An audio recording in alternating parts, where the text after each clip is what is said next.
में भी, ये इरा में भी मुझे ऐसे देखने को मिल रहा है कि घर के बाहर बोर्ड लिखा हुआ रहता है कि ST SC माइनॉरिटीज को घर रेंट पे नहीं दे सकती। को नमस्कार, जय भीम।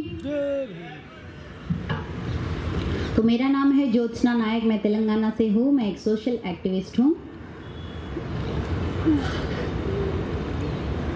तो ये मंच पे है सो डिग्निटरीज को और ये फाउंडेशन के थ्रू ये इतना बड़ा मीटिंग डाले सो सब डिग्निटरीज को मेरा सलाम। तो मेरे को यहाँ पे बात करने का मौका दिया गया है, उसके लिए भी बहुत थैंकफुल हूँ, हार्टफुली थैंकफुल। मैं हिंदी ज़रा थोड़ा थोड़ा बोल सकती हूँ, बट जनरली मैं स्पीच इंग्लिश में ज़्यादा देती हूँ, बट यहाँ तर लोगों को ज़्यादा हिंदी में ही समझ में आता है लगता है। तो मैं आपको समझाने की कोशिश तो करती हूँ, कुछ छोटा छोटा सा गलत अगर हो सकता है तो बड़े दिल से माफ़ कर देना। Thank you. तो देश 1951 से यहाँ तक 2025 में अब है, अपन कहाँ से कहाँ हम आए हैं। थोड़े चीज़ों में अपन देखते हैं कि क्या हो रहा है देश में। पहले बेरोज़गारी के बारे में बात करते हैं। इन जनरल 1951 की बात करते हैं तो बेरोज़गारी मतलब एम्प्लॉयमेंट, पहले अनएम्प्लॉयमेंट के बारे में बाद में बात करते हैं। तो पहले एम्प्लॉयमेंट के बाद में बात करें तो अपने को 3 सेक्टर्स में एम्प्लॉयमेंट मिलता था कि agriculture, industry and service sector में, कृषि, उद्योग और सेवा सेक्टर में। तो जैसे कि पॉपुलेशन बढ़ रहा है, जनसंख्या वृद्धि हो रही है और स्किल मिसमैच, कौशल बेमाल और स्लो इंडस्ट्रियल ग्रोथ जो है, ये बड़ा रीज़न था कि एम्प्लॉयमेंट ज़्यादा आगे नहीं बढ़ रहा है, कि अनएम्प्लॉयमेंट के तौर पे देश जा रहा है। तो ये अनएम्प्लॉयमेंट चीज़ हम कैसे निकाल सकते हैं, उस पर बात करते हैं। पहले तो स्किल डेवलप करना है, उसमें स्पेशली महिला लोगों को ले सकते हैं। महिला लोग की इनके बारे में अभी ज़्यादातर लोग बात कर रहे हैं, मेरे आगे जो बात कर रहे हैं महिला लोग। तो कल भी शिवशंकर जी बोल रहे थे कि महिला अगर एक बात को पकड़ सकती है तो वो बात के लिए कुछ भी कर सकती है, कितना आगे भी जा सकती है। तो मैं ये बोलना चाहती हूँ कि भले पढ़े लिखे ना हो, बट पढ़े लिखे है सो आदमियों से ज़्यादा उन लोगों के पास नॉलेज है। ये बात को आपको एक्सेप्ट करना पड़ता है, बिकॉज हमारे पास खाली बुक्स नॉलेज है और उन लोगों के पास प्रैक्टिकल नॉलेज ज़्यादा है। तो उन लोगों को अपन चुन के अगर बाहर ला सकते हैं, घर में रह के वो लोग घर संभाल सक रहे हैं पूरा काम देख के, तो उन लोगों के पास जो नॉलेज है उनको अपन प्रॉपर वे में यूटिलाइज करके बाहर ला सकते हैं, तो देश में भी वो लोग चमत्कार कर सकते हैं। देन एंटरप्रेन्योरशिप को भी आगे बढ़ाना है।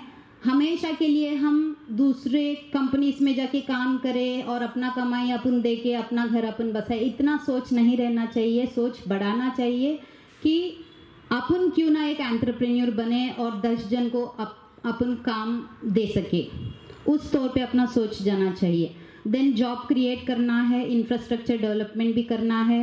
देन एजुकेशन सिस्टम, जो शिक्षा सिस्टम है, उसको दूसरी एंगल की तरह अपन लेके जाना है, बिकॉज टेक्नोलॉजी ज़्यादा बढ़ रहा है और ज़्यादातर कोर्सेज भी अलग अलग तरीके के कोर्सेज सीखने में मिल रहा है। तो उसको अपन इक्वलाइज करने के लिए शिक्षा का सिस्टम को भी अपन को बदलना पड़ता है। तो इंडिया का अनएम्प्लॉयमेंट में अभी इंडिया का रैंक 193 कंट्रीज में से अपना रैंक है 70, तो वो बढ़ सकता है। टेक्नोलॉजी बढ़ रहा है, पढ़ाई बढ़ रही है, हर घर में से बाहर विदेश को जाके पढ़ाई पढ़ रहे हैं, बट अपना देश अनएम्प्लॉयमेंट में आगे बढ़ रहा है, उसके बारे में अपन को सोचना पड़ेगा। नेक्स्ट थिंग है एक्सपेंसिवनेस, महंगाई के बारे में सोचते हैं तो अलग तरह के रीजंस है इसके लिए। टैक्स बढ़ रहा है, सेस बढ़ रहा है, जीएसटी बढ़ रहा है, रोड टैक्स, फ्यूल टैक्स, ईंधन का, देन टोल टैक्स, आखिर अपना क्या बोलते हैं स्वच्छ भारत के ऊपर भी सेस बनाया गया है और शिक्षा सेस भी बनाया। किस पे टैक्स नहीं है और किस पे सेस नहीं है, किस पे जीएसटी नहीं है, सबके ऊपर है।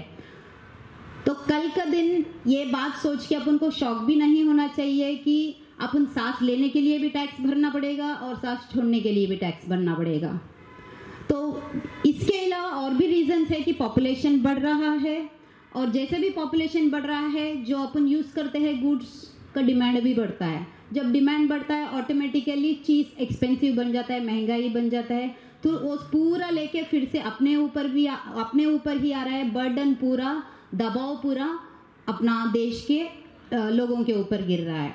दूसरे रीजंस भी हो सकता है कि एग्रीकल्चर का जो आउटपुट है वो ठीक तरह नहीं है, कितना भी अपन प्रयास कर रहे हैं वो आउटपुट ठीक तरह अपने को हाथ में नहीं आ रहा है। देन इंडस्ट्री में जो भी कर रहे हैं उसका भी आउटपुट ठीक तरह नहीं आ रहा है। तीसरी इम्पॉर्टेंट बात है कि गुड्स को हम इंपोर्ट कर रहे हैं दूसरे देश से, तो अपने को ज़्यादा पैसा डाल के उसको खरीदना पड़ता है। क्यों ना अपन ये सोचे कि मेड इन इंडिया गुड्स अपन बनाए कि हमको अपना गुड्स कम दाम में मिले। तो ये इंपोर्ट का जो चीज़ है वो कम्प्लीटली इंडिया उस पर सोच के उसको कम करना है, यदि तो कम्प्लीटली बैन करना पड़ेगा। अभी बात करते हैं अन्याय के बारे में। तो बहुत चीज़ में अन्याय हो रहा है देश में, मतलब इनकम इनइक्वालिटी, देन लिंग्विस्टिक लैंगिक असमानता एंड नस्ली भेदभाव, देन रिजर्वेशन के ऊपर, देन शिक्षा एजुकेशन सब लोगों को नहीं मिल रहा है, और स्वास्थ्य में इनइक्वालिटी, और न्याय में भी असमानता है, और चाइल्ड लेबर ज़्यादा करवा रहे हैं, और कंपनीज जो है प्राइवेटाइजेशन कर रहे हैं। तो हमको इस बात में जस्टिस मिलना चाहिए। तो वो बात पे मैं एक पॉइंट बोलना चाहती हूँ कि भले आप कंपनीज को गवर्नमेंट से प्राइवेट कर रहे हो, जैसे कि गवर्नमेंट में रिजर्वेशन है वैसे ही प्राइवेट में भी डालो, हमको कोई प्रॉब्लम नहीं है। नेक्स्ट बात है उत्पीड़न के बारे में, ऑपरेशन के बारे में। मैं अभी 2025 के ईयर में है, 1951 में ही बाबा साहेब अम्बेडकर जी बहुत कुछ बोला है देश के बारे में कि क्या होने वाला है, क्या हो सकता है, कैसा देश में देखना चाहता हूँ। बहुत कुछ अब सोच के अपने को कॉन्स्टिट्यूशन के थ्रू और बहुत कुछ बुक्स के थ्रू अपने को दिया है। बट ये टाइम में भी, ये इरा में भी मुझे ऐसे देखने को मिल रहा है कि घर के बाहर बोर्ड लिखा हुआ रहता है कि ST SC माइनॉरिटीज़ को घर रेंट पे नहीं दे सकते। सेकेंड चीज़ है जो शाकाहारी है, मतलब नॉनवेज जो खाते हैं वो लोगों को रेंट पे घर नहीं दे सकते। कैसे समाज में हम जी रहे हैं, अपना सोच अभी भी क्यों नहीं बदल रहा है, उस पर अपन को सोचना पड़ता है। स्टिल इतना नीच सोच में अपन जी रहे हैं। तो अंबेडकर जी ये बात बोल रहे हैं कि इक्वालिटी हर चीज़ में जब नहीं आती है देश आगे नहीं बढ़ता है। वो सामाजिक, राजनीति, आर्थिक का सामना था, अपने को इक्वालिटी मिलना चाहिए। और दूसरी चीज़ है कि कुल विरोध विवाह, हॉनर किलिंग बोलते हैं उसको, सम्मान रक्षा हेतु हत्या, अभी भी अपन लोग वो देख रहे हैं। किस बात के बारे में बात कर रहे हैं अपन, किसका कुल के बारे में बात कर रहे हैं, कौन सा रेस्पेक्ट के, ऑनर के, किलिंग के बारे में बात कर रहे हैं। अपना सोच बदलना चाहिए। देन दबाव और ऑपरेशन इस बात पे भी है कि जो गरीब लोग और फार्मर्स जो लोन लेते हैं वो लोन रीपे अगर नहीं करते हैं तो कोई दबाव अदानी, अंबानी और नीरव मोदी पे नहीं रहता है, बट पुअर पीपल और फार्मर्स पे दबाव ज़्यादा होता है कि 20,000 से 1 लाख के अंदर का लोन पे दबाव होता है। करोड़ों रुपए का जो लोन लेते हैं उन लोगों के ऊपर कोई दबाव नहीं रहते, देश छोड़ के भी भाग जाते हैं वो लोग, फिर देश आए तो भी उन लोगों को नहीं पकड़ते, उन लोगों के ऊपर कुछ एक्शन भी नहीं लिया जाता है। दूसरी बात है करप्शन, भ्रष्टाचार। तो हर गवर्नमेंट आता है जाता है, एक ही बात बोलता है, हमको इंडिया करप्शन फ्री इंडिया देखना चाहते हैं, करप्शन फ्री भारत देखना चाहते हैं वो, बट काम में वो लोग वो दिखा नहीं पा रहे हैं। कॉमनवेल्थ गेम्स में 70,000 करोड़ 70,000 का स्कैम बना है, उस पर कोई कुछ बात नहीं करता है। कैश फॉर वोट स्कैम, पैसा दो और वोट खरीदो, उस पर भी कोई बात नहीं करते। आरटीआई के अंडर अभी तक 20 करोड़ का प्रॉपर्टी एसेट्स जो है उसका कोई भी इंफॉर्मेशन नहीं है। तो गवर्नमेंट का संपत्ति जो है वो 1, 2, 4 अरबपतियों के हाथ में है और भारत का पैसा खाली 2-4 अरबपतियों के पास में है। स्विस बैंक स्विस बैंक के अकाउंट में वो लोग जमा कर रहे हैं। स्विस बैंक पहले ये बात को एक्सेप्ट नहीं किया, बट 2015-16 में एक रिपोर्ट में आया और उन लोगों को ये प्रूव करना पड़ा कि वो बात सच है। अपने देश का पैसा किसी और देश का बैंक में क्यों? तो देश कैसे आगे बढ़ेगा? और गलतियां क्या क्या हो रही है? नेशनल हेराल्ड केस फॉल्स पे डाले हुए हैं, shutdown of 60 lakh small and micro industries, उसके वजह से 12 करोड़ पीपल को जॉबलेस हो गए। और मोदी गवर्नमेंट ने प्रॉमिस किया है कि हर साल 2 लाख जॉब्स देंगे, बट उसका प्रॉमिस फॉल्स प्रॉमिस हो गया है। इसके वजह से बेरोजगारी बढ़ गया है और यंग पीपल जो है, युवा जो है, टेक्नोलॉजी और पढ़ाई इतना बढ़ रहा है, वो उसके ऊपर भी वो लोग फिर से जाके अनएम्प्लॉयमेंट के बदले वो लोग जाके फिर से फार्मिंग करके गांव में जीना पड़ रहा है। और वोट चोरी की भी बात करते हैं, SIR की भी बात करते हैं। सबको पता है कि वोट चोरी हो रहा है, बट उसको कैसे पॉजिटिव वे में लेके जाए। बेटी बचाओ और बेटी पढ़ाओ, कितने बेटियों को बचा रहे हैं और कितने बेटियों को पढ़ा रहे हैं। भारत का नाम रोशन करने रेसलिंग लड़ने वाली लड़कियों को, रेसलर्स को अत्याचार हो रहा है तो उन लोगों के बारे में बात करने का हिम्मत किसी को नहीं है। तो आम आदमी का क्या हालत? ममिता दास एक बेटी पढ़ाओ का निनाद पे वो जाके डॉक्टर बनने के लिए कॉलेज में रहती है और उसको हत्या कर देते हैं, उस पे भी कोई बात नहीं करता है। तो किस बेटी के बारे में, किस माँ के बारे में और किस महिला का सेफ्टी और सिक्योरिटी के बारे में अपन बात करें? नेक्स्ट चीज है अधिनायकत्व। तो डिक्टेटरशिप, जो मैं बोलूँगा वही होगा, वन मैन शो दिखाना चाहते हैं। तो डेमोक्रेटिक स्टेट में अधिनायकत्व कैसे? लोकतंत्र देश कैसा?